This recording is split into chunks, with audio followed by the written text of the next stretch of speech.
Good evening all of you.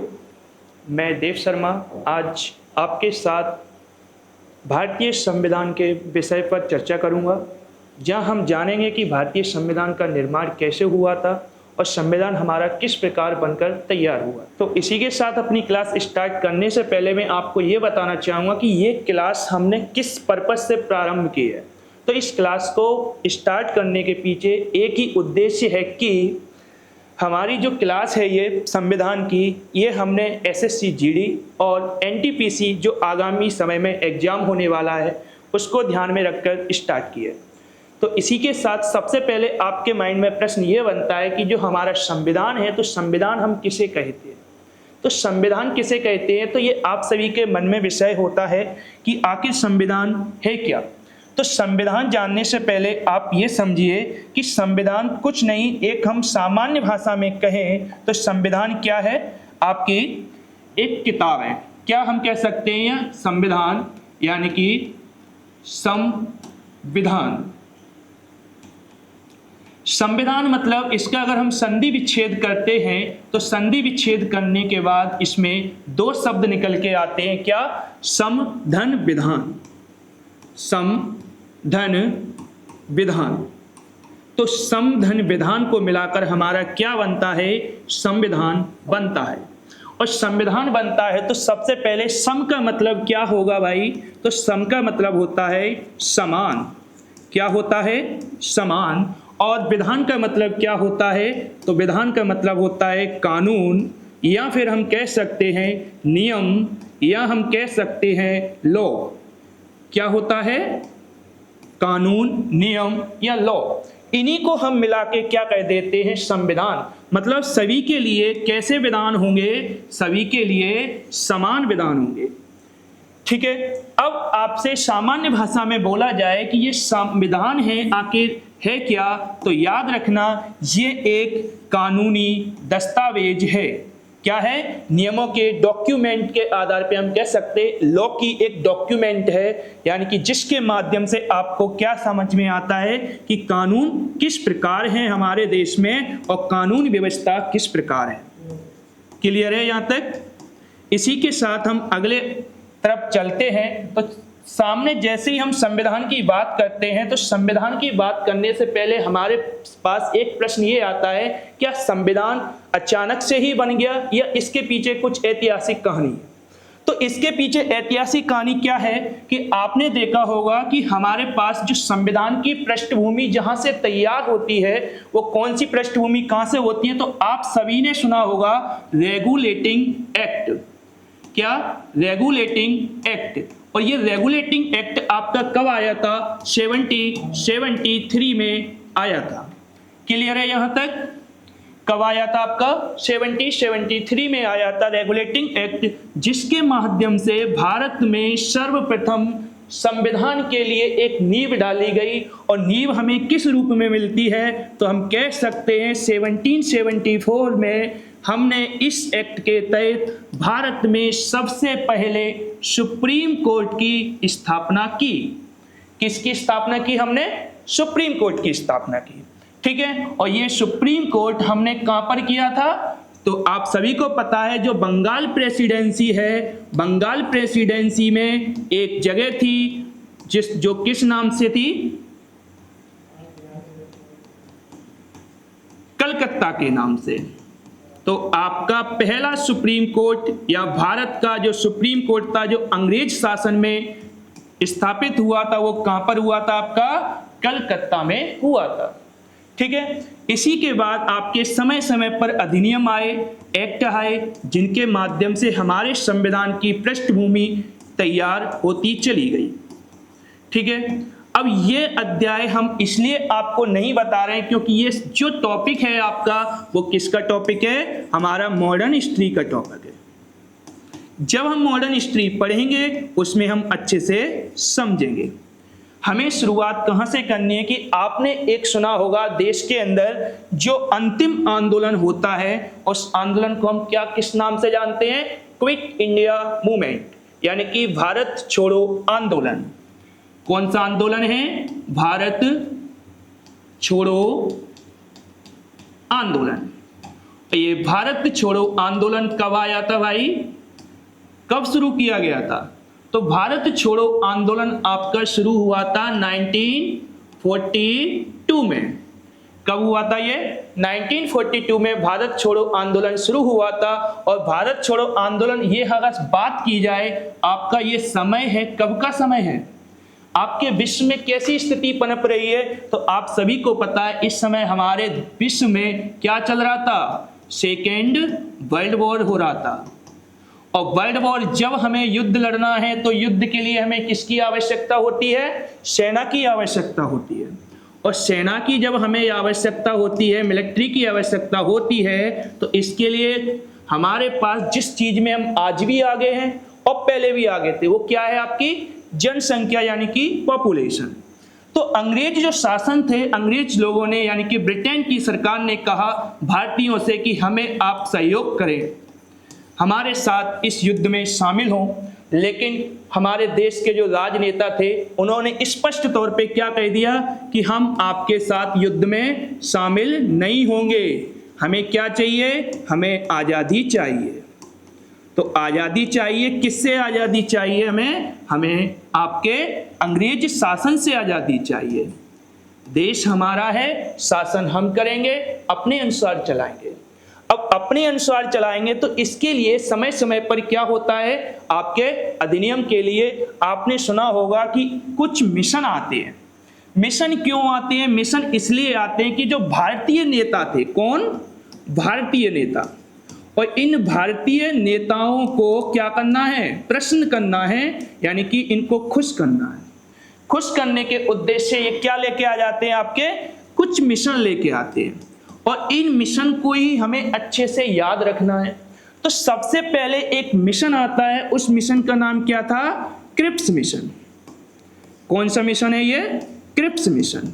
और ये कब आया था? याद करना, अच्छे से इसको याद रखना है, सबसे ज्यादा एग्जाम में पूछे जाने की संभावना भी बनती है।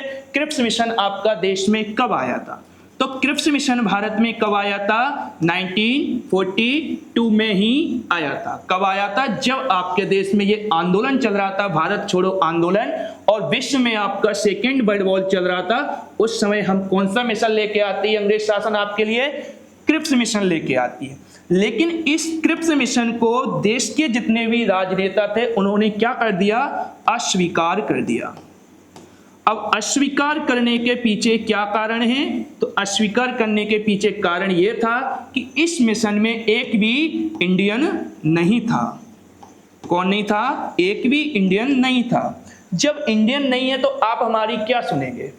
तो इसलिए फिर आपने देखा कि आपका 1946 में, कब? 1946 में आपका एक मिशन और आता है।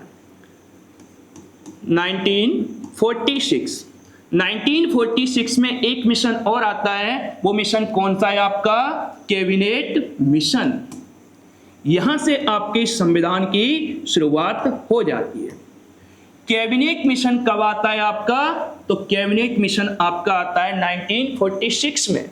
और 1946 में आपका कैबिनेट मिशन आता है तो सबसे पहले आपसे प्रश्न ये पूछा जाता है कि इस कैबिनेट मिशन के सदस्य कौन थे, या फिर इस कैबिनेट मिशन में कितने सदस्य थे। ठीक है, तो याद रखिएगा इस कैबिनेट मिशन में जो सदस्य थे वो कितने थे आपके? कैबिनेट मिशन में आपके 3 सदस्य थे,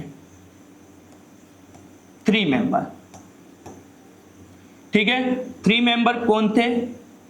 तो एक व्यक्ति थे आपके स्टैफोर्ड क्रिप्स। Stafford Cripps.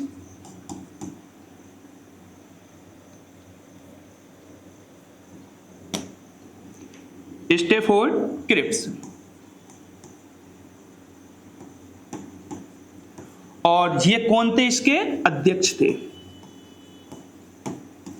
ठीक है, इसके बाद दूसरे सदस्य पैथिक लॉरेंस। पैथिक लॉरेंस, ये नाम याद रखना है, एग्जाम में काफी बार पूछा जाता है। और तीसरे अलेक्जेंडर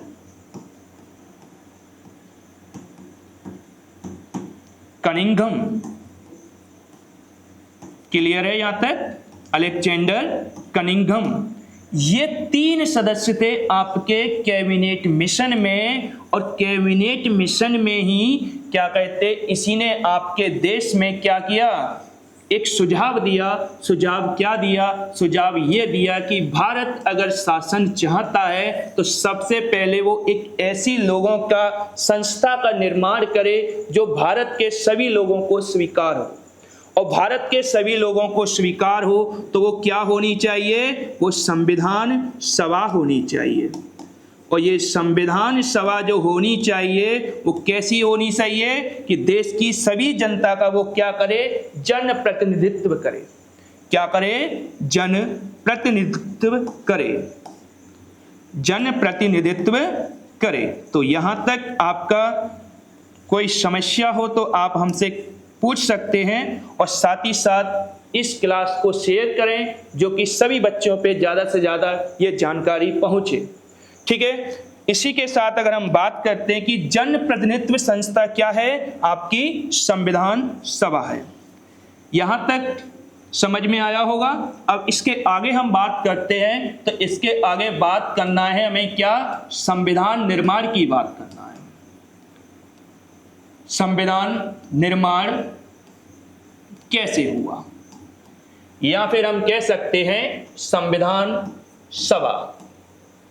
ठीक है, इंडियन कॉन्स्टिट्यूशन फॉर्मेशन या फिर असेंबली।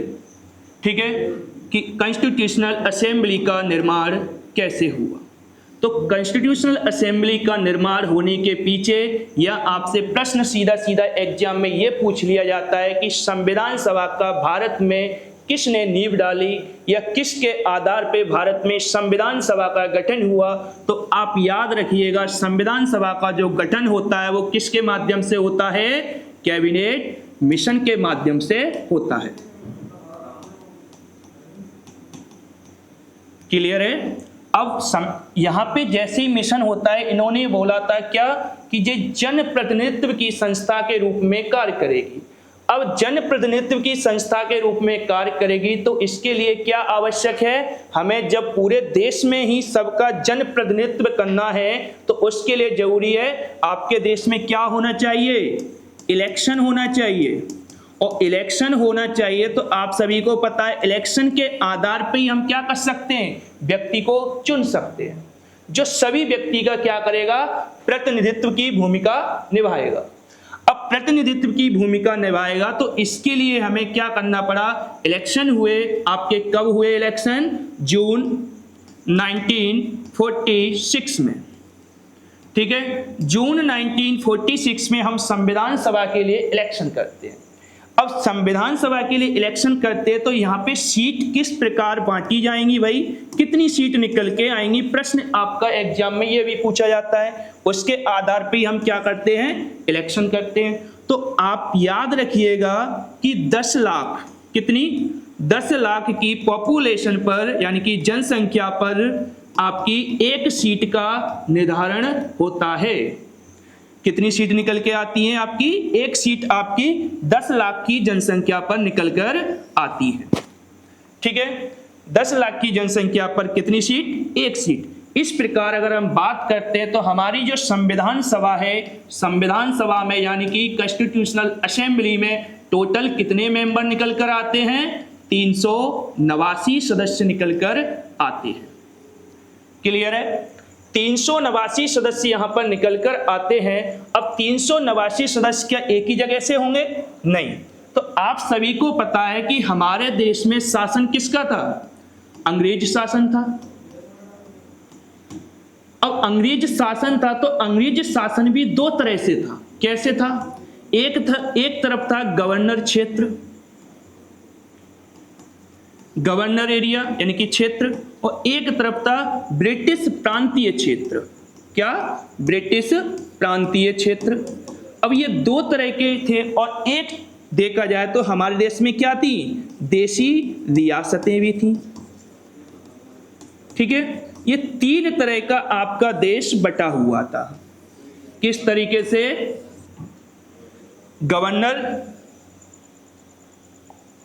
गवर्नर प्रांतीय क्षेत्र और आपके देशी रियासतें। अब यहां पर जो हमें लेके आना था वो क्या था, हमने दो प्रकार से इसका डिवाइडेशन किया। कैसे किया? पहले हमने एक तरफ क्या रखा, ब्रिटिश, क्या, ब्रिटिश, और ब्रिटिश जो क्षेत्र था यानी कि ब्रिटिश क्षेत्र को हमने दो भागों में बांट लिया। अब दो भागों में हमने कौन कौन से बांटे? अभी मैंने बताया कि ब्रिटिश के 4 क्षेत्र थे, गवर्नर क्षेत्र। 4 क्षेत्र कैसे थे? गवर्नर क्षेत्र थे। और आपके 11 ब्रिटिश प्रांतीय क्षेत्र थे, या हम कह सकते हैं ब्रिटिश प्रांतीय राज्य या क्षेत्र। ठीक है ना? अब जो 4 गवर्नर क्षेत्र थे, यहाँ ये कौन कौन से क्षेत्र थे, एग्जाम में पूछ लिए जाते हैं, तो आपको याद रखना है इन क्षेत्रों के नाम। सबसे पहले आप याद रखिए दिल्ली, दिल्ली के बाद आप याद रखिए अजमेर मारवाड़,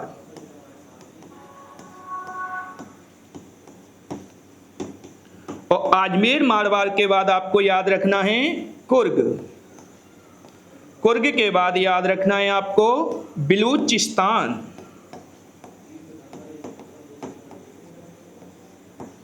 ठीक है।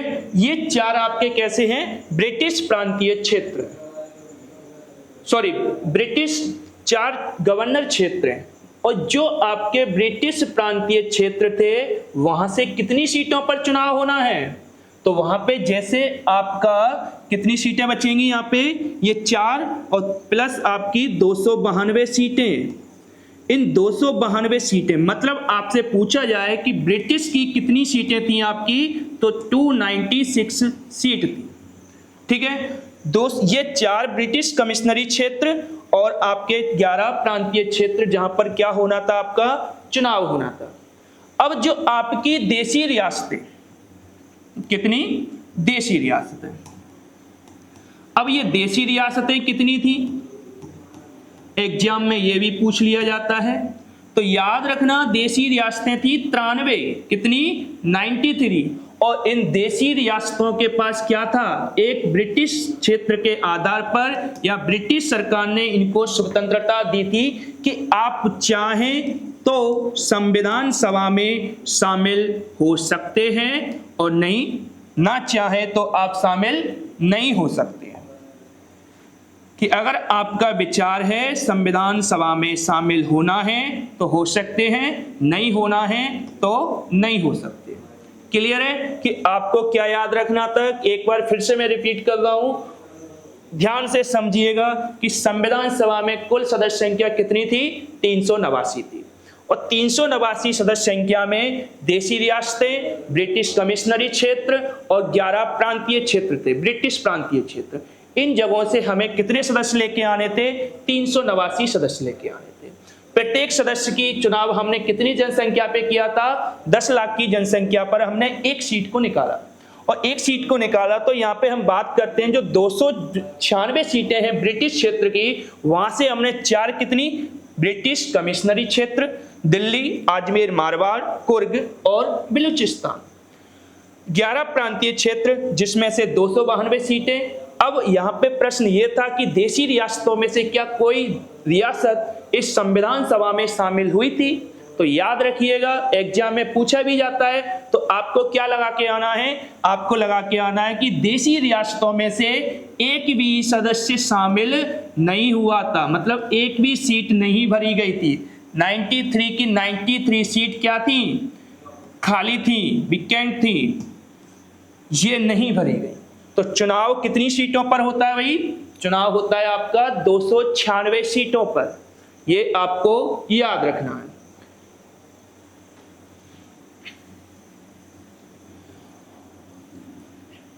कब हो रहा है ये चुनाव,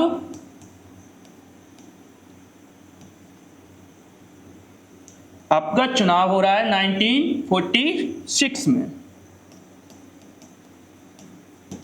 और 1946 में चुनाव हो रहा है कब, जून में। कितनी सीटों पर हम चुनाव कर रहे हैं, 296 सीट पर।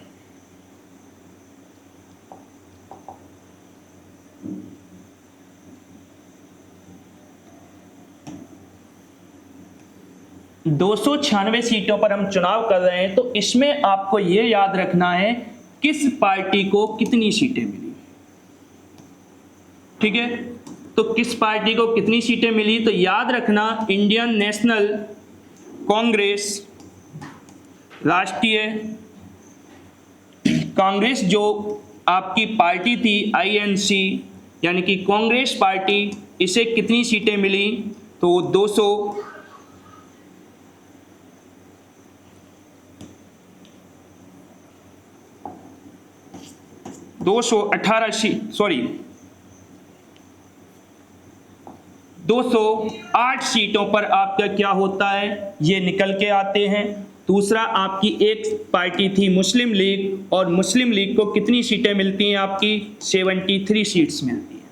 और मुस्लिम लीग के बाद आती है अदर पार्टी। अदर पार्टी मतलब निर्दलीय अल्पसंख्यक दल के लोग थे, इनमें से कितने सदस्य जीतते हैं, तो 15 सदस्य जीतते हैं। ठीक है, कितने सदस्य जीतते हैं, इसमें 15 सदस्य आपके जीतते हैं। और 15 सदस्य जीतते। अब यहां पे प्रश्न ये बनता है, एक प्रश्न जो काफी बार पूछा गया है, क्या कि जो आपकी ये संविधान सभा थी, क्या इस संविधान सभा में महिलाएं थी, फीमेल थी क्या, तो भाई आप याद रखना बिल्कुल थी। यहां पर कितनी फीमेल थी, तो एग्जाम में पूछा जाता है, तो आप भी याद रखना महिलाओं की जो संख्या थी वो कितनी थी, 15 थी। ठीक है, किसका पार्टी बनेगी, जीतेगी चुनाव, तो कांग्रेस पार्टी यहां पर जीत जाती है। अब कांग्रेस पार्टी यहां पर जीत जाती है, तो पार्टी जीतने के बाद क्या बनती है, सभी को पता है क्या बनती है, हमारी सरकार बनती है। और जब सरकार बनती है, तो सरकार बनने के बाद सबसे पहले क्या करती है, मीटिंग करती है। और मीटिंग करती है तो कहीं ना कहीं हमारी जो हम पढ़ रहे हैं, क्या पढ़ रहे हैं, संविधान सभा। तो संविधान सभा के लिए भी जो सरकार बनी, तो सबसे पहले क्या करेगी, मीटिंग करेगी। और मीटिंग करेगी तो आपसे एग्जाम में पूछा जाता है कि शुरुआती जो मीटिंग हुई थी, कितनी मीटिंग हुई, तो शुरुआत में कंटिन्यू एक दिन छोड़कर आपकी 3 मीटिंग्स होती है। ठीक है, 3 मीटिंग आपकी होती हैं। तो 3 मीटिंग आपकी कौन कौन सी होती हैं, तो डेट याद रखना है आपको, क्या, 9 दिसंबर 1946। फिर एक दिन छोड़कर आपकी एक और डेट आ जाएगी, कौन सी, 11 दिसंबर 1946। और तीसरी आपकी 13 दिसंबर 1946, यानी कि हम कह सकते हैं 9 दिसंबर 1946, 11 दिसंबर 1946, 13 दिसंबर 1946। ये 3 मीटिंग होती हैं। और इन 3 मीटिंग्स को ही आपको अच्छे से याद रखना है। क्यों रखना है भाई, क्योंकि इसलिए रखना है, यहाँ पर हम कुछ लोगों का चुनाव भी करेंगे, साथ ही साथ इन मीटिंग्स के आधार पे हम क्या कर रहे हैं, देश में संविधान सभा का निर्माण कर रहे हैं। और जो संविधान सभा बनकर आएगी, वो क्या करेगी, आपके लिए एक अच्छा सा संविधान बनाकर तैयार करके लाएगी। कैसे लाएगी, वो हम अभी आगे समझते हैं। तो 9 दिसंबर की जब बात करते हैं, तो 9 दिसंबर में जब पहली मीटिंग होगी, तो हमने क्या है, सब कुछ हमारे पास कैसा है, नया नया है। 389 सदस्य। चुनाव कितने पर हुआ, 296 पर हुआ। अब 296 पर हुआ, अचानक से हुआ चुनाव। अचानक से जैसे कि हमें तुरंत ही हमें संविधान सभा बनानी थी। संविधान को क्या करना था, इंडियन कॉन्स्टिट्यूशनल बनाना था, यानी कि हम कह सकते हैं भारतीय संविधान का निर्माण करना था। और हमने जैसे ही चुनाव खत्म हुआ, क्या कर दी, अपनी पहली मीटिंग लेकर आ गए। तो ये आपकी कौन सी मीटिंग थी, प्रथम बैठक थी, पहली बैठक। अब इस पहली बैठक में याद रखना कितने सदस्यों ने भाग लिया, तो इस पहली मीटिंग में आपके 211 मेंबर शामिल हुए। कितने सदस्य शामिल हुए, 211। कितने में से, 389 में से। ठीक है, कितने सदस्य शामिल हुए, 211 सदस्य शामिल हुए। अब 211 सदस्य शामिल हुए, तो इनका एक मेंबर तो होगा जो अध्यक्षता निभाएगा इस मीटिंग की। अब जब अध्यक्षता निभाएगा इस मीटिंग की, अचानक से हमने मीटिंग चालू कर दी तो हम किस व्यक्ति को देखेंगे? आपको भी पता है, जब हम कोई अच्छा काम करते हैं तो हम सबसे पहले ये देखते हैं कि घर में वरिष्ठ कौन है, मतलब जो बुजुर्ग भी हो, वरिष्ठ भी हो और उसके पास काफी अनुभव हो। तो इसलिए हम क्या करते हैं, यहाँ पर एक टेम्पररी क्या बना देते हैं, आपका प्रेसिडेंट नियुक्त कर देते हैं। क्या कर देते हैं? टेम्पररी आपका प्रेसिडेंट नियुक्त कर देते हैं। तो उन व्यक्ति का नाम याद रखना, कौन है वो? डॉक्टर सच्चिदानंद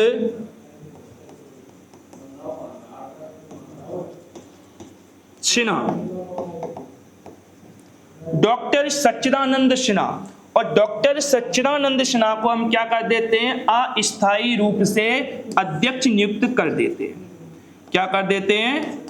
अस्थायी रूप से हम उन्हें अध्यक्ष बना देते हैं।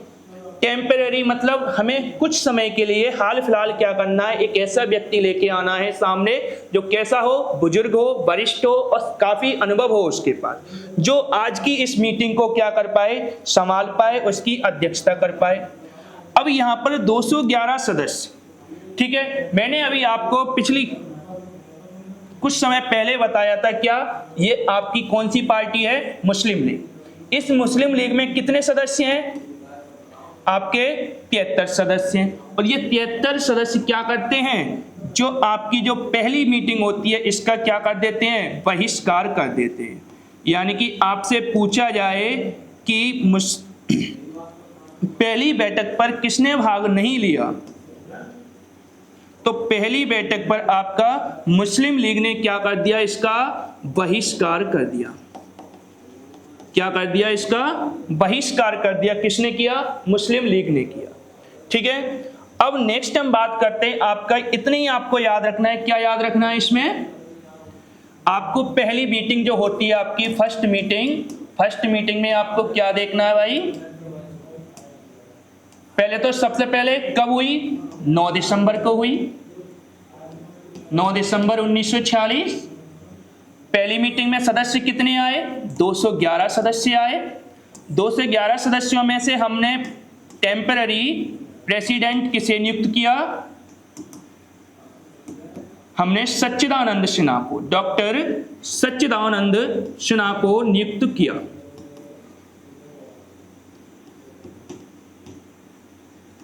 ठीक है।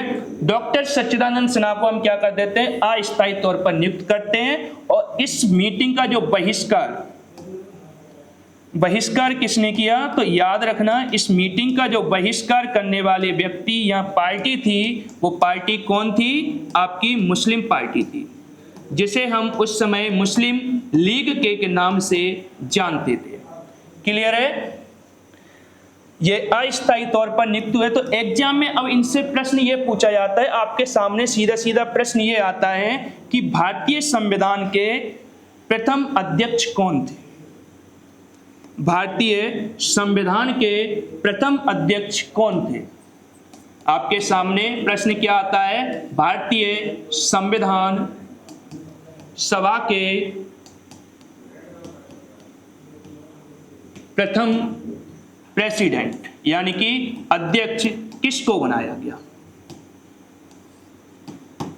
ठीक है। यह प्रश्न आप सभी के लिए जवाब दीजिएगा। ठीक है। अब हम आगे चलते हैं। आगे कैसे चलते हैं कि आपकी दूसरी मीटिंग होती है, सेकेंड मीटिंग होती है, जो कि सबसे इंपॉर्टेंट मीटिंग है। यह मीटिंग आपकी कब होती है? 11 दिसंबर को 1946 में होती है। कब होती है? 11 दिसंबर 1946 को आपकी दूसरी मीटिंग होती है। और इस मीटिंग में हम क्या करते हैं? तो सबसे पहले हम तो एक काम करेंगे, क्या? जो हमने टेम्पररी अध्यक्ष चुने थे, जिनका नाम क्या था? डॉक्टर सच्चिदानंद सिन्हा, तो उनकी जगह पर हम क्या करते हैं? अब परमानेंट अध्यक्ष को लेकर आएंगे।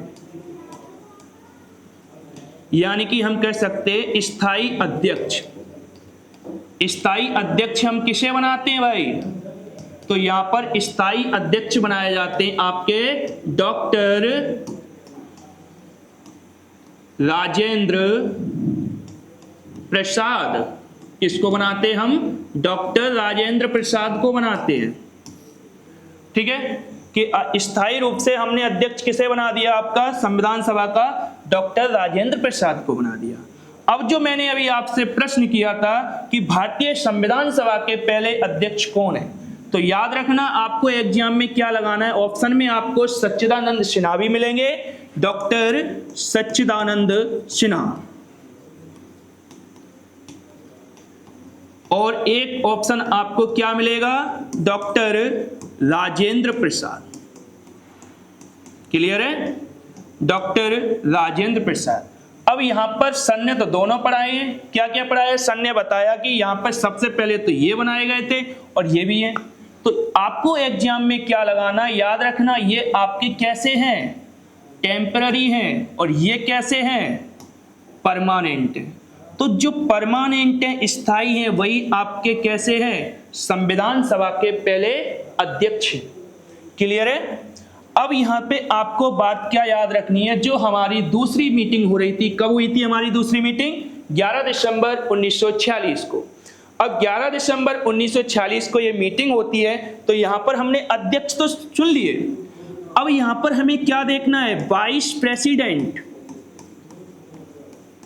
क्या देखना है हमें, वाइस प्रेसिडेंट देखना है।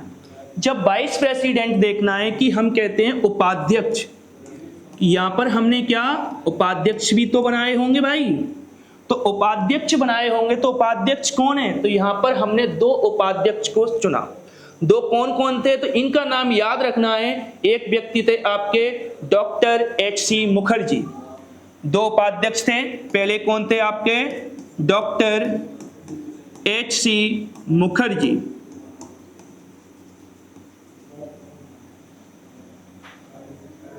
Doctor H.C.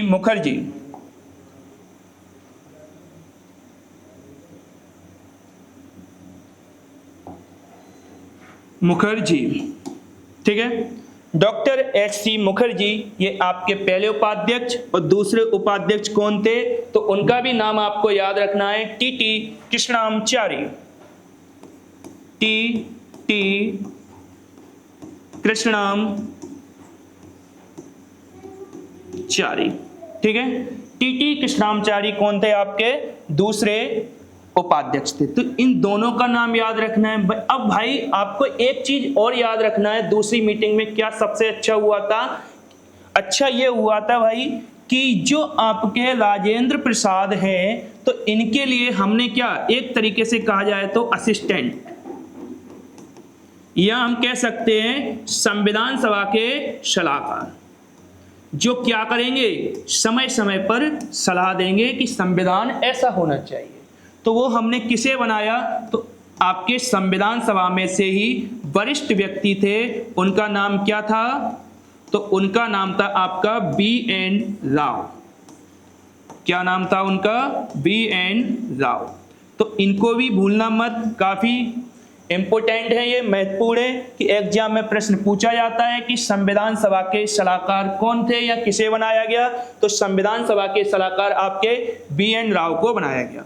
तो दूसरी मीटिंग में क्या क्या काम हुए थे, सबसे पहले कि कब हुई, 11 दिसंबर को, स्थायी अध्यक्ष डॉक्टर राजेंद्र प्रसाद, सलाहकार B.N. राव, उपाध्यक्ष डॉक्टर H.C. मुखर्जी और टी कृष्णामाचारी, ठीक है। अब यहां पर आपकी तीसरी मीटिंग होती है। तीसरी मीटिंग आपकी कब होगी भाई, तो तीसरी मीटिंग यानी कि थर्ड मीटिंग हम शुरू करते हैं, और थर्ड मीटिंग आपकी संविधान सभा की कब होगी, वो होती है आपकी 13 दिसंबर 1946। 13 दिसंबर 1946 को हम क्या करते हैं, आपकी संविधान सभा की तीसरी मीटिंग को प्रारंभ करते हैं। और तीसरी मीटिंग को प्रारंभ करते हैं, तो इस मीटिंग को हम किस नाम से जानते हैं, इसके लिए हम एक शब्द और यूज कर लेते हैं। वो शब्द आपका क्या है, ऑब्जेक्ट रिजोल्यूशन। ऑब्जेक्ट रिजोल्यूशन ये आपका क्या है, शब्द है। इसे क्या कहते हैं, तो इसे कहते हैं उद्देश्य प्रस्ताव। क्या कहते हैं, उद्देश्य प्रस्ताव। अब ये उद्देश्य प्रस्ताव कौन लेकर आया था? तो याद रखना, ये उद्देश्य प्रस्ताव लाने वाले व्यक्ति देश के आपके पहले पीएम कौन थे?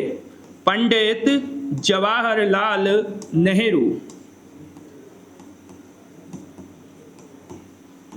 कौन थे आपके?